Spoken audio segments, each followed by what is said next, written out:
Hi, everyone. Happy Memorial Day, day after Memorial Day when you guys see this. Um, this is Melissa, and we're going to switch gears this week and move forward in time to talk about the Gilded Age. So, this is the time period from about the 1870s to the 1890s. I will ask you to forgive me. My dog's awake right now, so she might make some little huffing and puffing noises because I'm talking and not paying attention to her. But that's okay. So, part one, we're going to talk about the populist challenge. So, a lot of things are happening in the post Civil War era.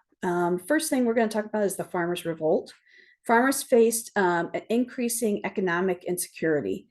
Farmers sought to improve their condition through the Farmers Alliance. Think of this as kind of like a union for farmers. The People's Party or populist party emerged from this original farmers union in the 1890s, and they really wanted to try and represent all of the producing classes, so people that worked in factories, people that maybe were like construction workers, all the people that are not just born inherently rich. And the populists embarked on a remarkable effort of community organization and education.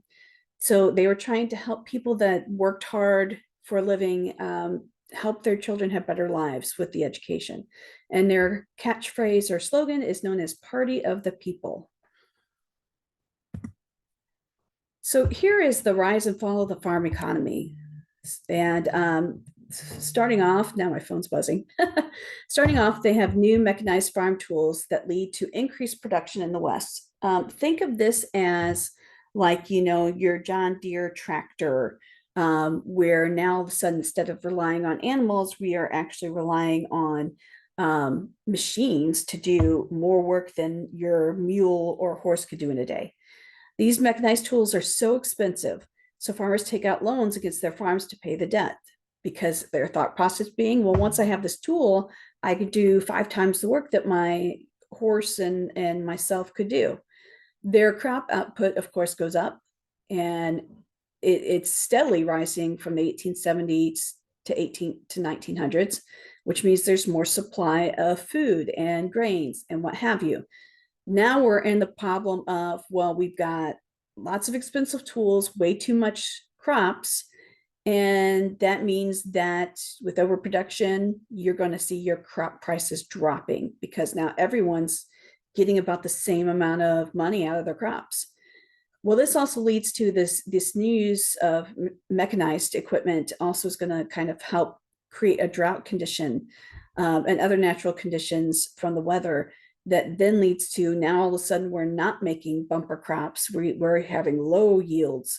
And then the railroads, of course, who are charging the farmers to transport all their goods, are saying, well, we're not making enough money here, so we're going to charge you, the farmer.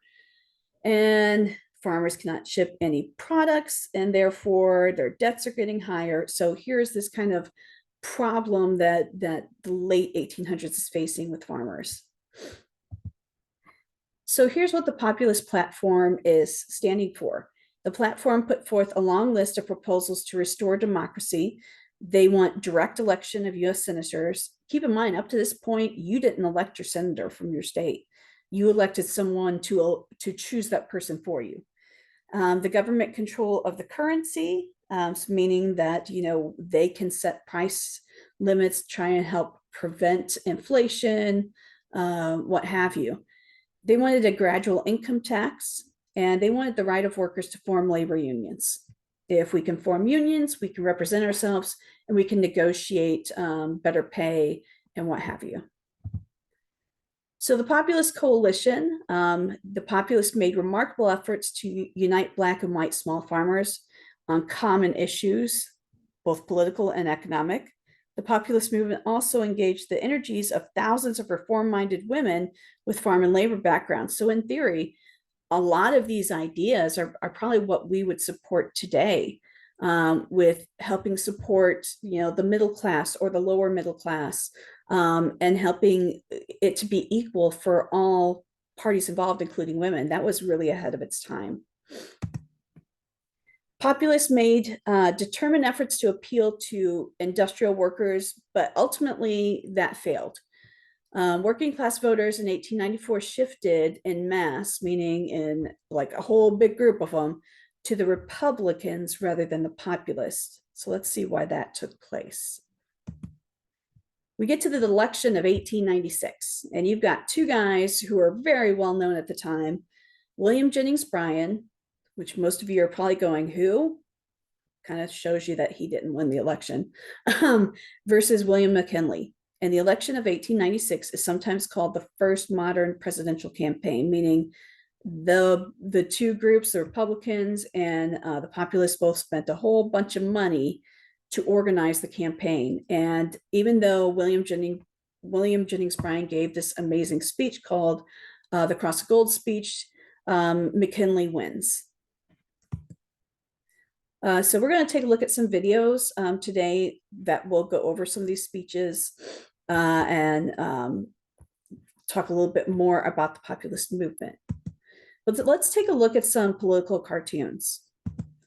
So this is not really a big thing as much anymore today, although one might say that, you know, court drawings of courtroom drawings might be, you know, the closest thing to a political cartoon. So here we've got this guy and he's looking forward, and I don't even know if those are supposed to be bowling balls or what they are in the box there. I guess it's the voting container. And you've got three different parties. The Republican Party, and they are based off corporate wealth. You've got the People's Party, the builders of churches and schools, and the Democratic Party, builders of saloons and jails. So, you know, you can tell which political party drew this cartoon. Probably that People's Party. Now let's take a look at this picture. You've got a very ugly looking snake with a very ugly looking face there. And it says Populist Party, and it looks like it's eating the Democratic Party. What do y'all think this might mean?